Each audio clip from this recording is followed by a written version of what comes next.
na nga paglalakbay sa Encantadia. Sa real world, parang travel fairy na rin itong si Glyza De Castro na nasa Italy with her hubby David Rainey. Enjoy sila sa morning run, foodie dates, at sweet stroll.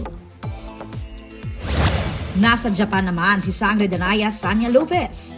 Di pinalagpas ni Sanya ang Shibuya Crossing, iconic Hachiko Memorial Statue, at Japan Mobility Show 2025 kung saan na-experience niya ang state-of-the-art car. Ito lang ang 30 na full of energy at ayaw paawat sa hataw. Rehearsals yan para sa milestone ng Sparkle GMA Artist Center, ang Sparkle 30, na gaganapin sa Sabado sa MOA Sky Amphitheater.